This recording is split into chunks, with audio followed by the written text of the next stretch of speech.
getting nowhere. Who am I kidding? This isn't fun.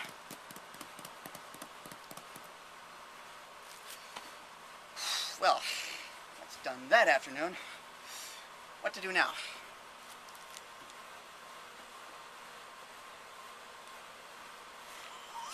Oh, phone. I got a call. Okay, this is gonna be awesome.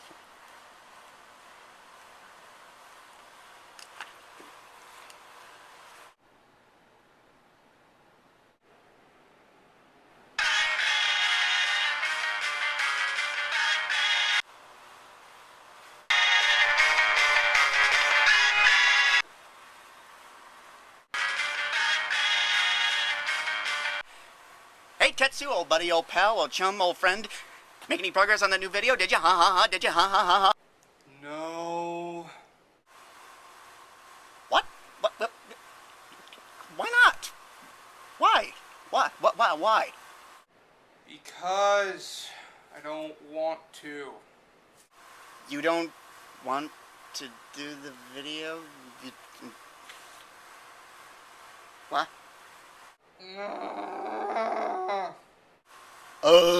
That doesn't tell me anything. What are you talking about, huh? Whoa. Because I don't want to.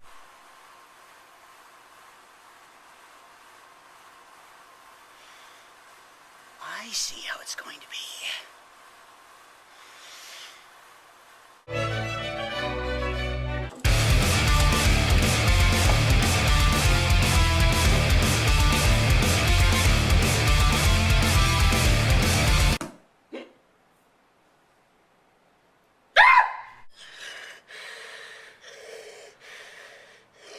Top 5 GameCube games! Yeah!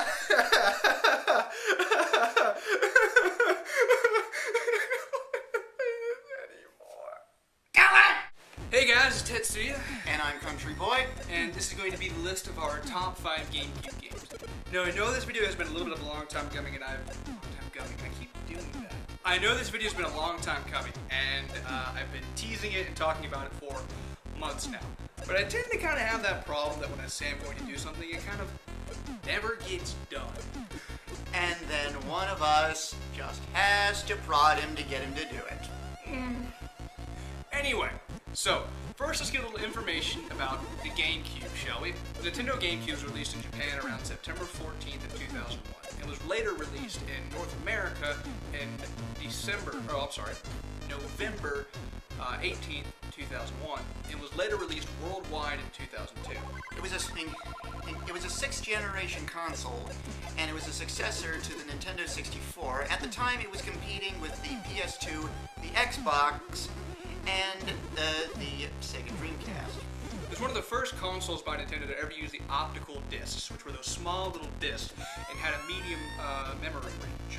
It was also one of the very first Nintendo consoles to have online play, which you'd have to buy an add-on modem or some sort of online support system.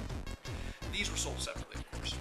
Grab my handy-dandy script here. GameCube was sold approximately 22 million worldwide, and it was discontinued, sadly, in 2007.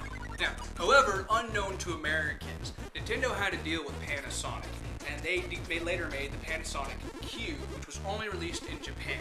It was a modified GameCube that had a DVD disc tray. That way the GameCube would be able to play DVDs. However, sold very poorly in Japan and was later discontinued in December 2003. You're kidding, right? No. It actually looks a little like this. Looks like an alien toaster. Kinda does. Anyway, another thing that was really interesting about the Nintendo GameCube was the Nintendo GameCube Game Boy Advance player, which was actually some believe to be sort of a, successor to the Nintendo 64 disc drive that was released only in Japan. One of the other things that featured with the GameCube was the fact that you could use the Game Boy Advance as a controller. You could also hook it up to the GameCube to play certain games. For example, Zelda Wind Waker and the Tingle Tuner. Certain things like that are what made the GameCube a little bit more advanced for its time, especially since it could use different sorts of panoramic formatting for the TV that other consoles couldn't use at the time. So in a way, it kind of was a predecessor to the Wii U. What a console to foreshadow. One of the most interesting things about the Wii is that the very original Wii actually had reverse compatibility, so you could plug in things like Nintendo GameCube controllers and put in their games and memory card. Like mine does. Yeah, exactly. Although later editions of the Wii, like the Family Edition and released in the 2012 Mini Wii Edition, things like that were taken away. Alright, well, enough about all that information. Let's get to our top 5 GameCube games.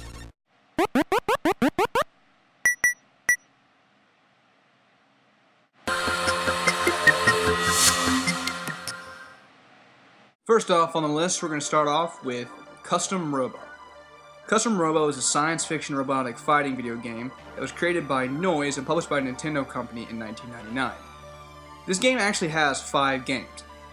Spans from the Nintendo 64, Nintendo GameCube, the Game Boy Advance, and the Nintendo DS. It was released in North America on March 19, 2007. Right now, this is actually the GameCube game, and, well, this game was a lot of fun when I first owned my GameCube. It's had one of the most unique fighting systems, as well as different types of customization screens you can use for your robot. Plus, the storyline is amazing. What do you have to say about it? Well, I really don't have much to say. This is more Tetsu's choice than mine. Because I'm gonna be honest here, I knew nothing about this game until we started doing this list. Yeah. Anyway, that's number 5, Custom Robo.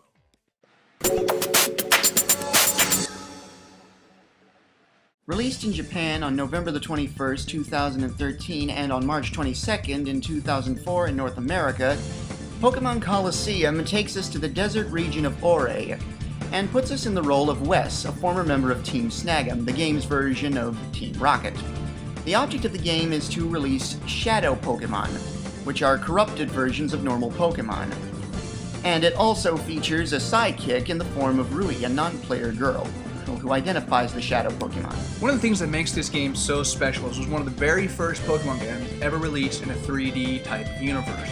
It was very unique for having its own style of role-playing gameplay, especially with the fact that you couldn't actually catch Pokemon in the wild. You could only catch Pokemon if they were Shadow Pokemon. Other than that, this game is so dear to many hearts of many children of my and Country Boy's Pokemon generation. This was the game we were all waiting for. Surprise, surprise, it's also the only game where you actually get to steal other people's Pokemon. Kind of like Team Rocket. Lasting off again. Ooh.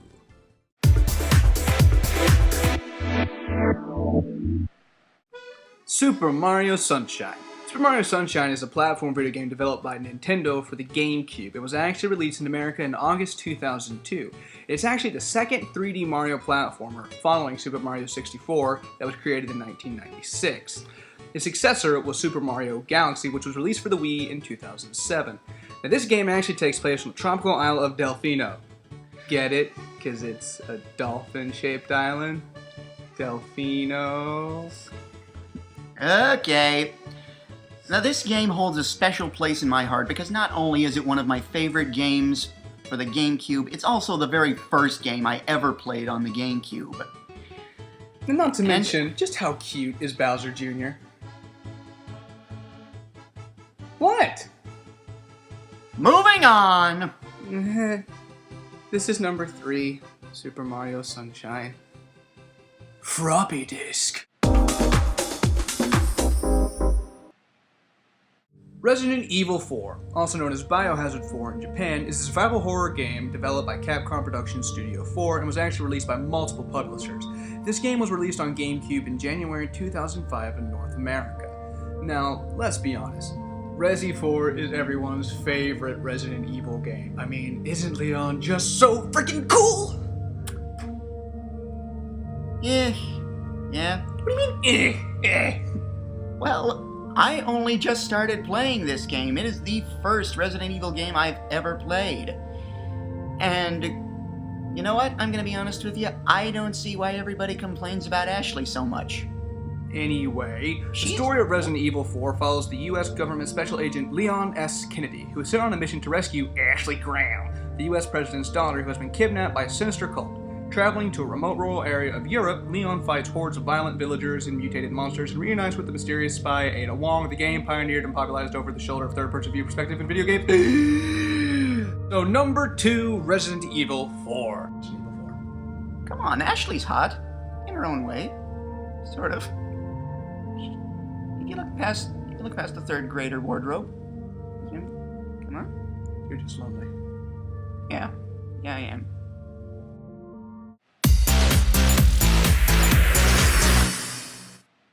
Alright, so before we get to our number 1 game, now it's time for some honorable mentions. First honorable mention, Luigi's Mansion. This was actually a pretty good game since it was Luigi's first, only game for him.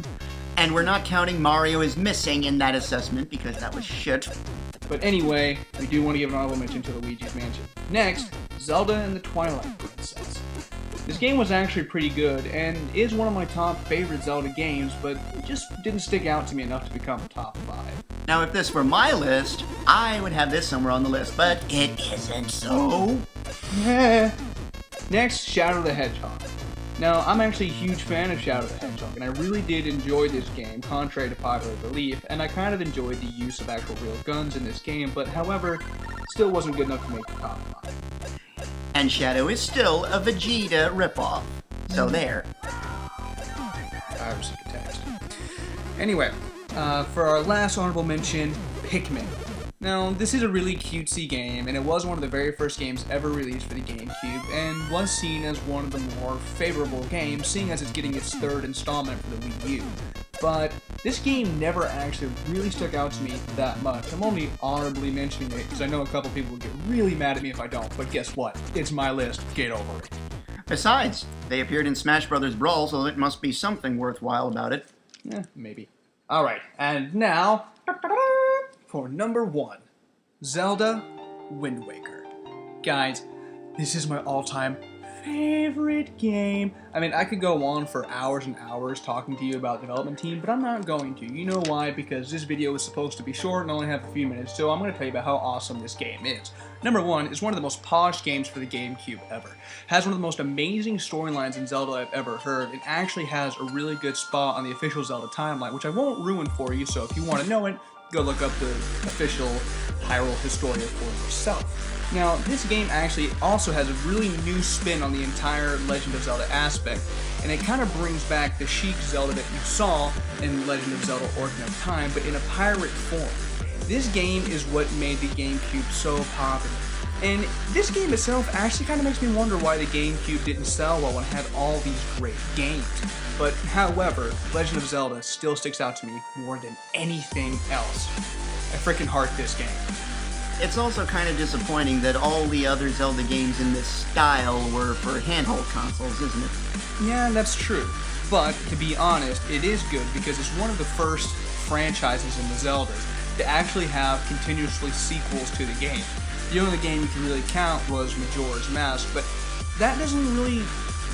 It's not really counted as much as a sequel as it is as a successor in a way. But still, number 1, and my heart, goes to Zelda Wind Waker. Now see that... Did you change clothes? Maybe. Never mind. Now see, that wasn't so hard, now was it? It's very difficult, but you know what? I'm the doctor. Get out of my house! Fine.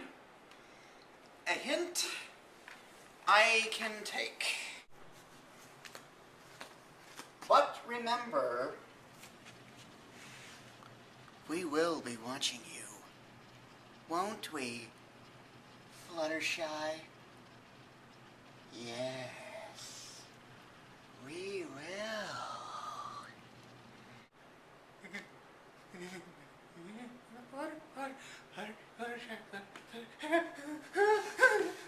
What is my time?